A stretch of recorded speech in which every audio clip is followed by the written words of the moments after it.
Hello, and a very warm welcome back to the Gimme a Whole Year Wrestling podcast. My name is Ant, and this is... Hey, it's me, Elmo! I mean, it's Ollie. You really wanted to get your Elmo impression in there, didn't you? I did. I can also do Kermit. Kermit, why don't you save it for the next episode? Oh, I will. And then, so if you subscribe to the videos, you can see his Kermit impression next time. 5th of December, NXT 13, in memory of the Dynamite Kid. The Dynamite Kid passed away, man. Yeah. What do you think about the Dynamite Kid? Do you know he's a wrestler. No, not really, to be honest with you. He was great, man. He was like a real... a person that was pushing in the sort of 80s with British Bulldog. He was probably the better of the two at the time. I know that he was a good wrestler. I've never watched a lot of wrestling from the 80s. It was before my time, and I've never taken the time to go back and actually Too many watch headbutts, man. Too many headbutts from the top rope. Damaged him.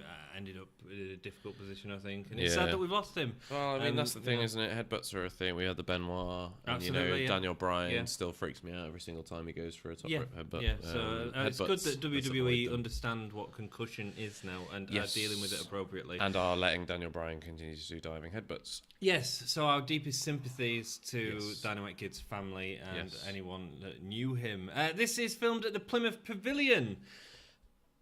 Should we go into the comments first? We had some comments on the last episode? Yes, we did. Manfred Bazaroff was talking about Toni Storm and her potentially going to the main roster and her success in general. Toni Storm's awesome. Would you rather see her go to Full Sail, or would you rather see her go to Monday Night Raw? I'd rather she kept on NXT or Full Sail. And if she goes to Raw or SmackDown, she's just going to get ruined, man. Do you think? They're just going to use her... Yeah. Do I think? Have you seen what Bobby Roode's doing right now? Or Shinsuke Nakamura? Or Finn Balor? But there are people that transcend that and go beyond, aren't there? I think Toni Storm could be one of those. I just don't think they'd give her the time. I think she's too young to give her the time. Maybe. I'd like to see her do a stint on NXT first, go to Full Sail, do the NXT for a while, and then does that go cheapen up, NXT UK though if she goes from NXT UK to NXT? Does that? No, I think you sell it as like she's touring around rather than she's elevated. Cool. Anything else that Manfred said? Yes. Also, discuss the contracts between WWE and their new talent and Progress and ICW. I've deliberately stayed away from this because I don't like looking behind the curtain too much. I like to just watch the product as it enjoy. Is. But I know you know a little bit more. Well, yeah. So the contracts, they've given out contracts this week to the NXT UK stars. There's 3 different levels of contract. There's a level for the top talent, the secondary talent, and the people that they're just bringing on individually, like the German guy that they've just got on. That they're just getting on soon. I can't remember his name, but he's a really good wrestler. Right, okay. Anyway, so the top guys are people like Pete Dunne, but then even guys like Joseph Connor, Ligera are all sort of counted in that as well, and Eddie Dennis, surprisingly. Okay. So he is getting a push at some point. He's getting better. Yeah, he was better was it this episode or the next episode? 13 or 14. Yeah, he was better in one of the episodes than he has been before. But yeah, so the contracts are. I think it's hugely detrimental. Here's part of the problem with the contracts. They're saying that they can't wrestle independent dates outside of WWE. Now, obviously, that means that people don't get hurt, like Travis Banks got hurt, which sort of caused issues with the first slot of tapings because Travis Banks got hurt a week before wrestling on an independent show. Yeah. Fair enough. However, part of the reason that British wrestling is so strong at the minute is because guys go out there, and they've even mentioned it with Ligera, fighting all these matches and developing the craft. And my concern is they're not going to get that opportunity working with just NXT UK. If NXT UK does a UK tour, it ain't going to last longer than a month, and that might be 2 months a year of wrestling. Yeah. Right, and then you might do a month in the US. I don't know, but they'll be working with the same guys as well. So here's my counterpoint. I'm just going to play devil's advocate, right? Cool. So I don't know that much about it, so I'm coming from a kind of... but here's the way I look at it, right? Okay, so if you make it, as a UK wrestler, if you make it to NXT UK, if you make it to a WWE show in the UK, that's probably your pinnacle. That's what you're looking for. You're looking to hit that and then move to the main roster. Because let's be honest, the biggest promotion in the world is WWE, and that's where you want to be wrestling. Yeah. So if you're... intent is to be wrestling on the biggest for the biggest platform. Yeah. Why does it matter if you're because the people who have already honed their craft will make it to the. We'll make it to NXT UK a and lot then of beyond. these guys haven't honed the craft yet. That's the problem. And I think that the reason that they've got so good is because they've had this opportunity to hone the craft. If you take that away from new people coming into NXT UK, then they won't have that opportunity anymore. And see, I think you're going to end up with the same situation that you've got now in America, which is that you've got a lot of... America. Is that you've got a lot of very good homegrown talent, WWE... talent where they find athletes from different places, or so you're talking like Velveteen Dream. We're talking Velveteen Dream, someone like that. They grow them themselves, they make them into a star, and they just work.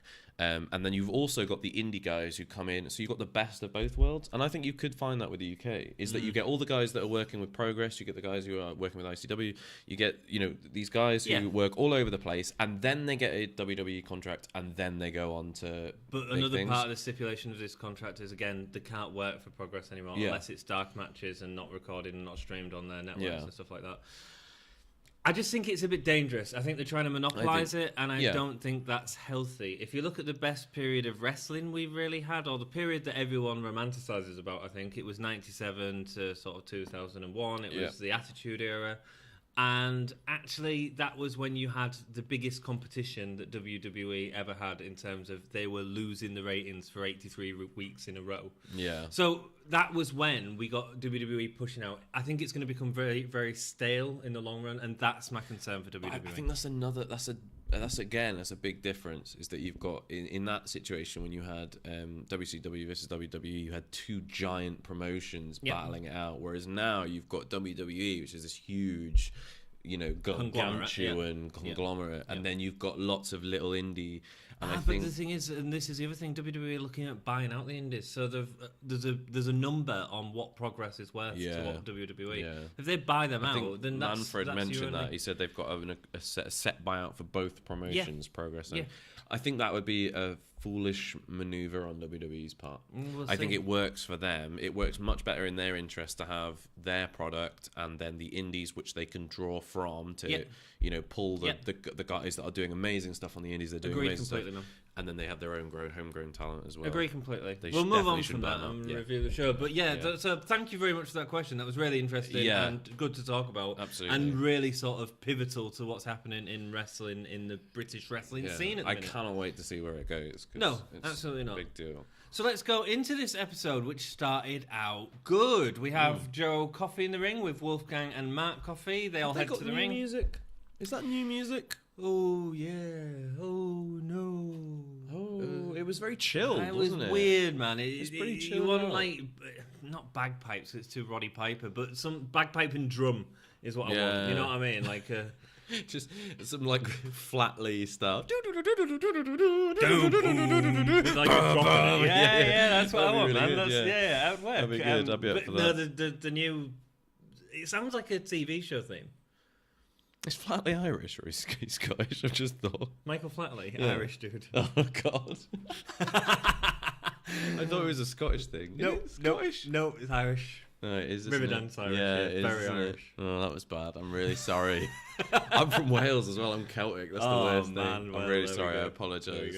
So it sounds like a show theme. It sounds like something like Netflix would do with the Marvel series. It does a bit. Rubbish, man. It just don't work for me. It's a bit passive, isn't it? They call themselves ruthless, devious, underhanded, and they were completely right. NXT is their kingdom. Crowd at Plymouth seemed to be getting into it straight away. Yeah, I like that. Awesome. This is our kingdom thing. We mentioned this, I think in episode 2, really early on. They did the My Kingdom, and he was teasing it early on, and I really like it.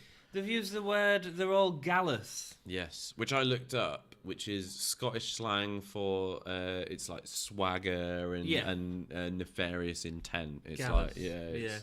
Gallus Kingdom, maybe a bit better. I like Kingdom. Is it Gallus? Yeah, they're called the Gallus. Yeah, they're calling themselves the Gallus now. Is it the Gallus? Was it the Gallus? Or Gallus.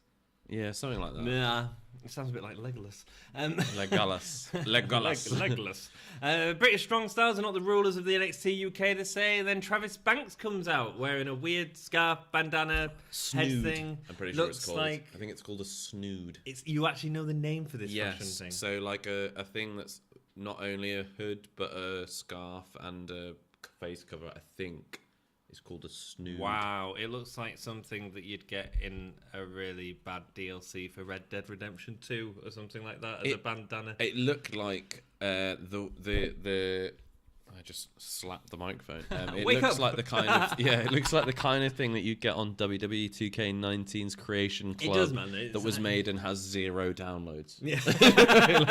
You go on most recent and you go through 4 pages, and then on the 4th page there's something with 0 downloads, and that's what it looks like. And the blue part that hangs down is actually just a beard that's been painted blue. Yeah. Yeah, so Joe Coffey wants to fight with Travis, but as soon as he gets in, the faction will beat him down. Then Mustache Mountain come in for the save. Tyler Bate. Let's just talk a little bit about Tyler Bate. His trousers, man. Yeah.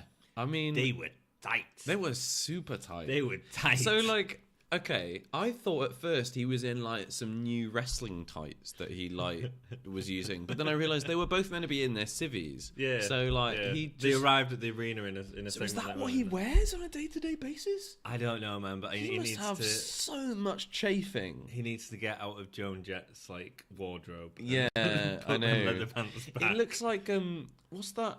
Oh man, what's his name? Russell Brand. Russell Brand. Brand. Like he's wearing Russell Brand's trousers. It was too feminine for Russell Brand. Yeah. It was weird, man. I mean, his legs. He's got amazing physique. Tyler Bate looks incredible. Has he got amazing legs? He's got great legs. Yeah, he's got great legs. So he pulls them off. Don't get me wrong. They look great. Yeah. But if you just saw him from the shot down, you'd think he was a lovely lady. If you ignored the fact that he was wearing shoes. Yeah, and the fact that he had a bulging package. But other than that, yeah. No, I mean it looked great. It just was an odd, weird civvies, man. I would never wear anything that tight. It would feel uncomfortable. I might have done 10 years ago. No. But hey ho, Raz. I might do 10 years in the future. Raz interviews backstage. Who is he interviewing? Fabian Aichner or Aichner. I forget his surname. I think it's Aichner. He was a surprise. So we've got this guy who's come from NXT, normal NXT. I haven't seen him much on NXT TV, but I haven't been able to keep up with NXT. Yeah, I haven't been watching regular NXT. He's certainly not in the main scene. I've only been watching the takeovers. Fair enough. He's class. He was class. He was awesome. In the interview, he says he normally faces the best of NXT, but now he's come to see what NXT UK has to offer. Yeah. I like this. It doesn't feel invasion-y. It just feels like we've got him for one night and we're just going to see what we do. I expected him to get squashed. I honestly did. You think? I thought they were bringing him in for a reason. It felt like we're setting up a competitive match. Here's a guy from NXT. Here's a guy from NXT UK. Sorry, I don't mean squashed. I mean, I thought... No, sorry, that was the wrong word. I thought he was going to help another talent get over. Okay. He was going to put somebody over and, look strong. But, and especially going against Mark Andrews. So Mark Andrews, obviously, flyer, great. Yeah. Mark Andrews has been booked. I don't think he's lost a match yet, has he? A tag match, I think he might have lost actually, but I think one-on-one he's not lost. No, and he's a real highlight actually. He's been incredible the whole time actually. It's weird because Ligero does what Mark Andrews does, and he hasn't had as good a push as Mark Andrews, has he at all? They haven't given him the opportunity. No, I don't think. But. Then Raz is with Devlin. Did you see my match with Pete Dunne? He pushed him to his limit in a way that no one has before, and he will soon get another chance. If he was comparing Flash Morgan Webster to a deck of cards, he'd be the Joker, and Devlin would be the Ace. I really liked the promo. It was good. There was just a couple of weird lines and stuff in it. He said something about redemption. This is redemption. Radzi said, "Oh, is fighting? Who is he facing later on? It was the main event. And Tucker. Not Tucker. Morgan Webster. He said, "Oh, is this redemption? Facing Webster, is this redemption for losing at the UK title?" I was like, "How is a general singles match with a guy that was 2 weeks ago focusing on the tag team scene? Yeah. How is this a redemption match? I know what has that got to do with redemption?" Wasn't a very good night for Morgan Webster and Andrews, was it? No, it wasn't actually. Considering they were going on about this tag team thing, neither of them have fought in a tag team for the last 4 episodes, and neither of them have won. No, exactly. Yeah. Just getting beat. But there was the redemption thing. Devlin was constantly looking out of shot, like which I feel like he might have been looking at an auto cue or something like that, because he kept kind of being like, "I'm doing this interview, and then I'm going to carry on doing this interview, and then I'll just carry on talking to you." It felt very strange. And also, he said, "I'm going to punt his helmet into the 5th row." Yeah, that's was not like, that the 5th far. row's But, not I that mean, far. well done, but it's not that Yeah, far. like punting it into punt the it 5th further. row is like kind of punting it about 4 meters. It's not really that far, is it? No, not really. No. So into the match, Fabian Aichner. I think it was Aichner. Yeah, Aichner. Versus Mark Andrews, and he looked great. Aichner looked great in the ring, both body, physically, looks great. Great contrast to Mark Andrews. Yeah. And he was using his strength in his ring, Andrews was using his speed. Simple setup for a match, but the way that they delivered the moves was so impressive, especially Aichner. Yeah. He was able to throw around Andrews with ease, but he did it with real style. He did that awesome move, which you came up with the name on early on. Oh, the super lift backbreaker. I mean, we're watching it and He we're like, threw wow. him so high in the air to catch him to bring him down onto the backbreaker. It was incredible. Amazing. Really, really Absolutely good. amazing. Do you know what it was? It was 2 guys who knew their strengths and weaknesses and who used those things to build an incredible match together. And a great story throughout the match. Because they knew, like Mandrews and Aichner knew Mandrews. that... It's Mandrews. That's like, always call him Mandrews. So Mandrews and Aichner both knew that Aichner could throw Mandrews really high. Like they knew that based on, Mandrews' small body weight and Aichner's incredible strength, that they would be able to do that. They used that to their advantage to create a match. But they went one step beyond that as well, with the sort of creativity in the ring as well. It's stuff that I'd not seen before. And that's how you do face versus face, man. You get both guys. I mean, Aichner become he had a great heel on. turn through the match, which is another added another level. story. Another added level. Face versus face. That you're right. That is exactly how you do it. You get 2 guys to go in, look amazing, and sort of one up each other. Yeah, and pop the crowd with each thing they're doing. And it was fun. It was really fun to watch. It was really fun. It really was. Andrews uses his speed to get the advantage of Aichner. A double foot stomp. Stomp 182. Stomp 182. Oh, dear. Blink 182. Well, I mean, I've told you about the... End of Green Day. Just the music that he comes into, the whole, like, American punk rock thing. It's fine. Oh, It's different. It's different. You just... Reminds me of being an emo in 2006. Do you know what I He's still mean? an Like, emo. I used to have my fringe down. Oh, I can't do that now. Hang on, let me get this out. I used to have my fringe down like this. You mean you don't do that anymore? No. Let us know if you think you should do. And Oh I'm like, wow, yeah. Jeez, wow. I'm so emo. Oh my god. Stop, I don't mind it. I please. think it's different, but hey ho. Doesn't Aichner lifts him Head up for a suplex, but lets go of him in the air to catch him in an power bomb before Andrews flipped him over for a pin attempt. What? It's like a Hurricane Rana pin attempt. Yeah, isn't it was So, great. Yeah, it was crazy. so good. It was so Crazy. good. There was a lot of big spots like that. Stun Dog Millionaire. Where The did Stun that Dog come from? Millionaire, every single time, I think we've spoken about this before. We have. Every single time the Stun Dog Millionaire comes out, I'm not expecting it. No. And he throws him into, and it always seems like it's in a different position, but it never is. It's always a suplex. But the way that they craft the match, it always comes out of nowhere. It always surprises me. He what did he do just beforehand? He did something to him to make it seem like, oh, he's going to go for the finish. So Mandrews has just taken a huge hit, and Mandrews is out of it. Aichner comes in and he's proper going for it, and you think, oh, he's pushing for the finish. This is where they would normally push for the finish. He gets him up into the suplex, and the Stun Dog Millionaire comes out of nowhere, and it's every single time it catches me off guard. It is great. And it great. looks amazing. It does, yeah. It does. It should be his finisher. Yeah, definitely. Can you imagine, an RK out of nowhere, the way that the Stun Dog Millionaire comes out of nowhere? Can you imagine if that finished the match? It comes from so many different places. That's the clever thing. Yeah. An RKO, you just catch the person's head. Yeah. You don't just catch the person's head. There's been some incredible RKOs. Yeah. However, this can The be Seth Rollins manipulated this can be manipulated in any sort of way, and I really like. And it should be a finish. I think. I agree. Once it comes, it's the exciting part of the match. Andrews gets caught for an awesome spine buster. I mean, he's so strong and it works so well with Andrews. Fabian suddenly breaks into a springboard moonsault. Yeah. He bounced off one rope across 90 degrees onto the other one, and then does the moonsault. You know, it's like it takes Kevin Owens' springboard moonsault to a whole nother level because he bounces up, bounces across, then does it. It's crazy. It's amazing, and it's certainly the best thing in these 2 episodes that we see this entire match. Yeah, Mark Andrew misses his suit and star press, but lands on his feet.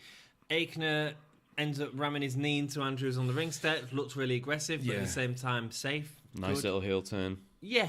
And then I don't really like the swirling powerbomb. I mean, I get that it's so he does a weird do you mean the powerbomb. 8 million spin powerbomb? 8 million spin, where he sort of spins him around 3 times or 4 times, not 8 million. We were watching it and I went, he spun him around 8 million times. I was like, that's called the 8 million spin powerbomb. But it looked like it sent Andrews through the ring and he looks destroyed. He's crumpled up on the floor.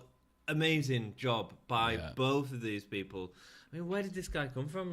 It was great. To be honest, I don't watch NXT often. I just watch takeovers, so and I do catch up. So I've not seen Aichner do any kind of enhancements matches. I've not seen him do anything really. So to see him kind of come out of nowhere and put on such an amazing performance was great. Really impressed. Was an absolute, really impressed. Yeah, certainly one of the best things of this week's episodes. Yes. If you are enjoying the content, if you leave us a thumbs up, that really helps us out. And if you subscribe and ring the bell thing. Ding, ding, ding. Can you tell it's late? Ring the bell thing and we will notify you when our next videos are up. So, next up we have an Isla, and we're also on Facebook and Twitter and other social media. Also Patreon, you can go to Redbubble and support us if you want a nice Christmas present for your girlfriend. Buy her a t-shirt. Which and is, give beard. me a whole, Or boyfriend, maybe. Buy her a beard. Buy her a beard. Is that possible? You buy beards? Is it like a merkin? But I bought mine. Did you? No. Isla Dawn promo next, who's gonna... It was good. It sort of filmed in a graveyard, which is a bit corny. Yeah. But in the promo, she said that she's going to fight with venom on her fist, which I thought was a really nice line. Bit like Lady Macbeth, man, she feels like. Yeah, she's got a thing that was the Scottish thing as well. I suppose, good. And so she's she not calls Irish, herself... Probably. The White Witch of the NXT UK, Isla Dawn. So they've moved away from the modern day witch, which is good. Which I'm very happy about. The White Witch of NXT has a much nicer ring to it. The turn in her face. And I was thinking about this, and the women's division needs faces. Yes. They've got Toni Storm, but Toni Storm could disappear at Vince's call. Yeah, she's going to get squeezed up. At some point she will just disappear. Yeah. And we won't have a chance about it. They need to build up the faces in the women's roster. You've got Millie McKenzie and Xia Brookside, who are both good, but still quite young. Yeah, very young. They're great, but I think you need your top face needs to have a little bit more experience, don't they? They need to be a little bit. They need to seem more. Unless you're doing a Brock Lesnar thing where you have a young person come in as really dominant, I'm just an absolute nasty piece of work. But they're also building up to the Rhea Ripley in Isla Dawn, which is a great person for Rhea Ripley to destroy as her first sort of competition. Yeah. Which is good. It's good. Yeah. It's exciting, I think.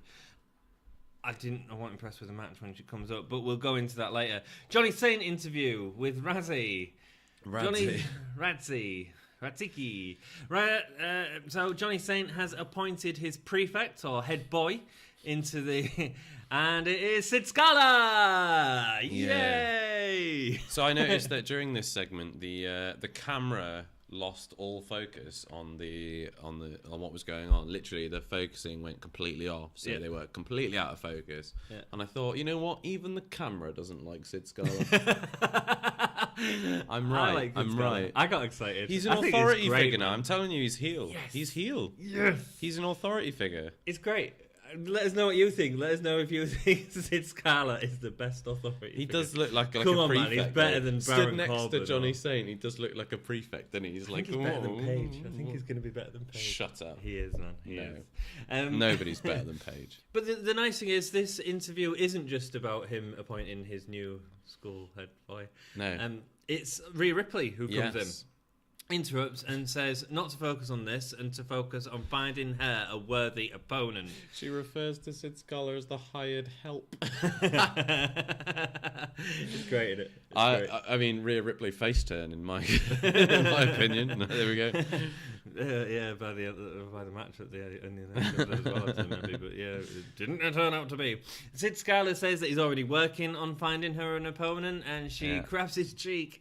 She grabs his cheeks and says, "It looks like she caused serious injuries to his cheeks, man." Yeah, he looks not impressed. No, it's great. What's great though is that like Sid Scala looks about 3 foot shorter than she does. Yeah, and perfect. Every single time they've framed Rhea Ripley, they've made her look like a beer moth. They've done that really well from start to finish. Rhea Ripley is like from episode whatever the first one she was in until now, she's always looked like an absolute beast. Yeah. And framework and camera angles and everything has done their job to make sure that. But you know that maintained. the first person to win that championship is Sid Scala off Pete Dunne, and that's great. It's going to come out of nowhere, man. No. It's going to come out of nowhere. You wait. Nina Samuels versus Isla Dawn is next. Isla Dawn's entrance, right, I was talking about this before, and I come up with a really good idea. We're talking about how her entrance is missing something. It really is. It now, even face, it's missing something. It's missing. She comes out, she stands there, and she goes, bleh. Yeah. It does look a bit like... yeah. So, she's coming in, like, she was wearing a hood in the promo. It's cool, fine. Yeah. Don't mind the hood. Ember Moonish, but that's fine, right? What if it was to pump a bit of smoke into underneath the hood? When she comes out, it focuses in on her face, and you've got the smoke coming up from the not like Mysterio from Spider-Man, but just like that hint of sort of magicalness. Yeah, simple. Yeah, it would build on that White Witch of the NXT thing. Yeah, it would. Get it done. It won't happen. Get it Pete done. Get it Pete done. Isla Dawn, now a face. Yeah, the match, not that good. It was a lot of lockups. There was a cool takedown where when they do like I never remember what it's called, but when they do the run over and it's like they run across, hit the ropes, and the person drops down and then they go over. Isla Dawn did like a nice kind of leg takedown with the back arm as she went over. That was cool. That's my comments on that match. It was fine. But that's what we're saying. You're focusing on a really insignificant small part of the match to try and find something positive to say about it, which is fine. Eventually, either gets some of her kicks and knee strikes in, building up that striking thing, but the commentary didn't do a good job of building that up this time, as they have done in the past. The suplex driver, which is a sort of finisher, it looks sloppy, man. It doesn't look. It looked powerful. Good on the first angle. It looked really, really like tame on the second. It's really slow. It feels really slow. It doesn't have the same. If you're gonna build a mystical character or like you're gonna do like a witch character. Look at someone like Bray Wyatt. Okay, so his finish, Sister Abigail, when you think about the actual mechanics of it, it's not particularly like literally you just have them down and then you flip them over and slam their face into the floor. But it's the theatrics that go with it. Yeah. That's what she needs. Tombstone. Yes, theatrics. Still theatrics. You're dropping them on their head, I suppose. But like, actually, like if you think about it, a tombstone would be way more effective if you got them in that position and then just drop them. Do you know what I mean? Just like literally just let them go, because then they just fall onto that. I know, but this is wrestling. Yeah. We don't. But in terms of like actual like, what they should do? No. What should they do? They should just come out with guns and machetes with a knife. And just no. So all I think is that you sell a lot of these moves on theatrics. Is my point. Yes. And there's if you're going to build a mystical character, have theatrics. Absolutely theatrics. Ember Moon. In a sense. Yeah, Eclipse. Yeah. Well, actually, no. The Eclipse is just a badass finish. It's a good move. It's so good, isn't it? Yeah. We get highlights from the Toni Storm Rhea Ripley match next with an interview from Toni Storm, who is basically in tears. Man. She's a very good babyface. She's very good. She makes you feel for her, doesn't she? I felt very sorry for her, and when she was like, there was a point where I couldn't feel my legs, and they cut to a shot of her like slapping her legs, trying to get. I went, oh no, yeah, it's perfect. Oh, poor Toni. It's perfect, and I can't wait to see what she does. She says that the injury has only fired her up further. Yeah. She's amazing. I can't wait. She's very good. I wonder if they're going to keep her away from Rhea Ripley. She might have been at the tapings in Plymouth, but they might have just had it as a dark match. Maybe. I wonder if they're going to keep her off TV until they do the takeover match between her and Ripley. That is no doubt coming. Yeah, maybe. It would be. They'd be smart to keep her off TV as much as possible to make her appearances feel like a big deal and build up everyone else. Yeah, and especially give the rest of the women's roster time. Especially let Rhea. At this point, you don't need to have Tony go over anyone else. No, do you know what I mean? No, you don't. No. Like we've seen her beat Nina Samuels, we've seen her beat Io Shirai on in the Mae Young Classic. We've seen her beat Isla Dawn. We've seen her beat. So I don't think you need it. No. Dakota Kai she beat as well. Do you know what I mean? Like you don't need that anymore. No, so I agree. No, I hope she was there for the tapings because I would have been real disappointed if I went to an NXT UK show and she won there. Yeah. I think she might be the highlight of the NXT UK division for me. She's definitely up there. Or is it Pete Dunne? I think they're on a level. Yeah, they're on a level. They're great. They're great. Yeah. Next match. Can run through this quickly. Tucker versus Eddie Dennis. Eddie Dennis. I mean, he looks better as he comes down the ramp. He looks way less like a daddy longlegs with jazz hands. He does because he's got a waistcoat on as he's coming down, and in his ring he's got. Yeah, so instead of it being a single black singlet with shorts, like a really bad basketball player, it's a bit higher and he's got a bit of highlighting on it. Yeah. He looks better. I think that helps not make him look as daddy long legs with jazz hands as he was. But also, I think he was just doing a lot less. Like so, in a lot of I say a lot of his matches, I've only seen a few, but particularly in one of his matches, he was doing a lot of ducking down to be on their level, and then that made his hands naturally come out. So he was kind of like doing that a lot, which made him look like a daddy longlegs with jazz hands. But he didn't need to this time. He was getting quite closer. Yeah. The backbreaker from Eddie Dennis looked good, but it's still got that bottom lip thing going on that really annoys me. It just looks fake. The 7 bridge with the next stomp driver gets the win. He looked better in this match than he has done in the last few matches, so that's an improvement. Commentary made an interesting little comment. Go. They started talking about the discipline that he was putting out. Man, I know. Yeah. So former headmaster, he used to be discipline. Headmaster, discipline. Okay. I know that we're really excited about Johnny Saint being a headmaster, but you know what? They haven't gone with the character that they established. They haven't at all, man. They haven't at all. If they now transition him into the headmaster, I would prefer that to what they're doing with him currently. So if they are going to go with this, like, he's disciplining you, you're going to get a good caning on the rump. A good caning on the rump. I'd be up for that. Not literally up for that, but I mean, with his giant daddy long last hand. Yeah.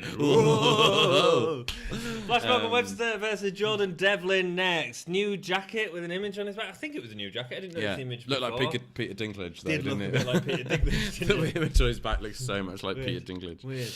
Massive head. Small body. Am I allowed to say that? No. No, sorry. I'm probably not allowed to say that.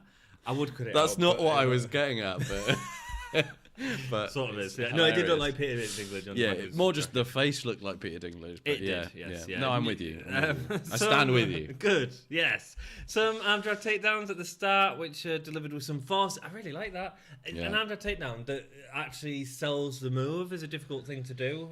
And it's done really well. A little fact. Why did I write that? Right, moving on. I think I'm going to give you a little fact. I don't even know what I'm saying. Flash Morgan Webster. Flash Morgan Webster his physique has got a lot better. Yeah, we noticed that, didn't we? Like, I said to you before, like he's a little bit. When I was making the thumbnails for one of the episodes, like I was looking at the image that I had, and I was like, "Oh, you've got a little bit of baby fat on there, haven't you?" That's He looks to be working out a lot, actually, and he looks to have lost a bit of that. He just needs to bulk on a little bit more muscle, I think, and he'll be great. Just a little bit more.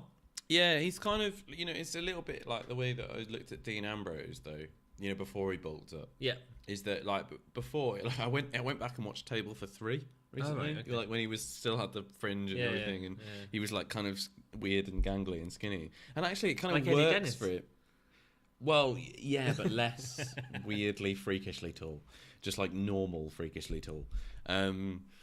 But he kind of wasn't like super built, but it kind of worked for him, and I think that kind of is what Webster's got at the moment. But I think like Ambrose now, he looks like a beast. He does, you know what I mean? And you yeah, think like, yeah. oh god, like he I really don't would want Webster to be at Ambrose level though. I just want him to. I just kind of do. I think it would make a really nice if they're going with the tag, which they don't appear to be, but if they're going with the tag thing between Webster and Mandrews, they could have that dynamic.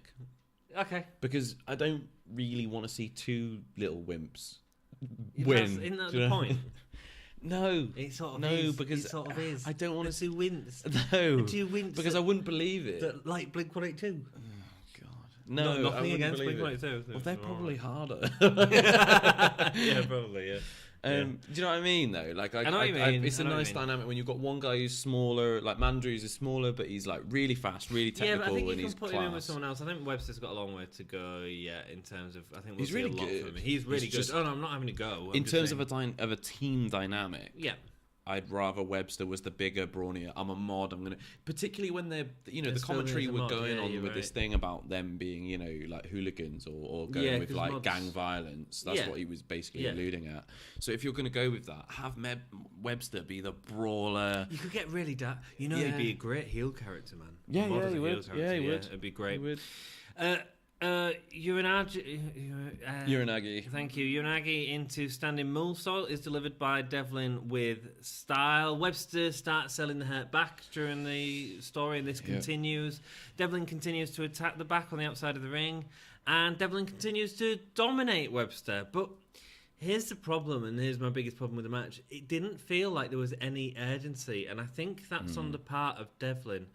You think? Yeah, I think he was trying to look like he was toying with Webster a lot. Yeah, there was a lot of like no selling, wasn't there, of stuff. Yeah, but I don't think it worked. It didn't work for me anyway. Devlin tells Morgan he doesn't belong in his league. Eventually Webster starts to get his kicks in, like double drop kicks and then like a claymore kick, which is calling the mod kick. Webster delivers a hurricane off the top rope, but again struggles with his back. The match nearly finishes with a drag into the ripcord backdrop driver, which looks awesome. And like when you've got someone who's as light as Webster, that Devlin can really throw around. Yeah. Oh my god, he hits that great. With perfect massive power. Webster delivers a counter headbutt. Massive power.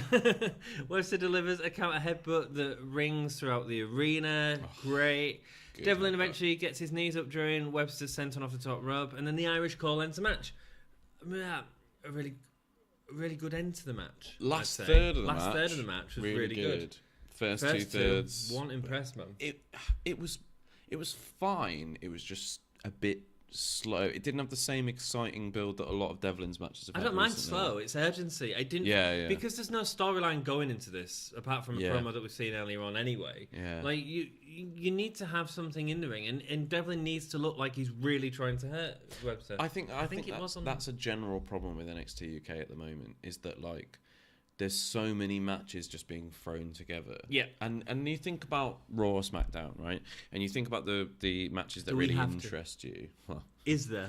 Well, there are. Like, for example, on SmackDown just gone, we had The Miz versus AJ Styles as the main event, right? But they built into that earlier in the show. There was a reason for it. Sorry, before you carry on, can you give me a demonstration from Raw, which was a match that we really wanted to see? Ignore Raw. Okay. Continue. Nobody wants to see Raw.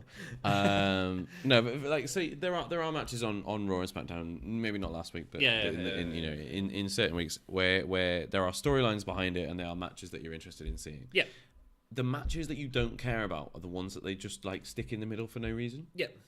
So like when you watch, Cesaro versus Jey Uso, and they're going to be fighting for the title in a few weeks' time, you go, okay, well this is a match that I can building up to something. Yeah. Whereas when they go like, oh, this is R-Truth versus, Fandango, you go, now that'd excite me. Who cares? That's because like there's nothing on the line. There's nothing. Dream.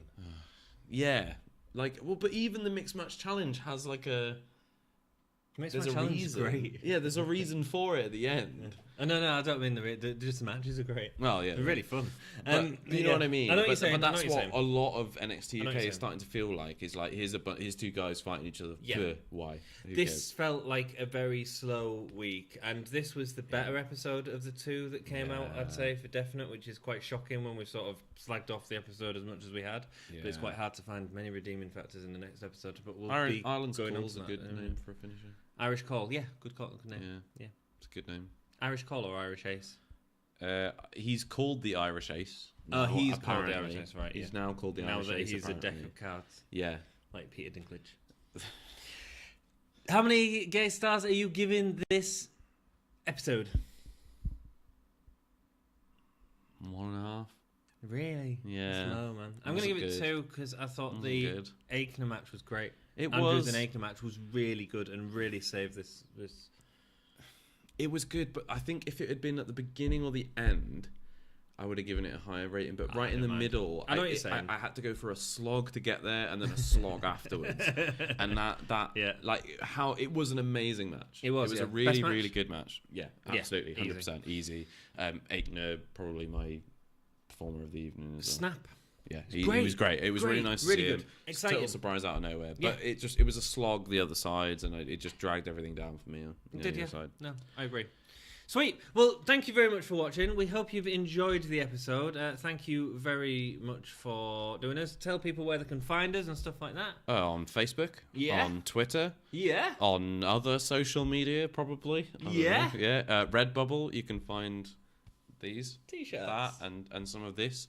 Do you know what? Actually, I read a statistic. We ran some stats on these, and apparently, after a lot of scientific testing, every drink that you drink out of one of these actually tastes better. So, and get one of those. I've heard that it also helps you grow facial hair. Yeah, it grows facial hair for men and for women, and not people who don't.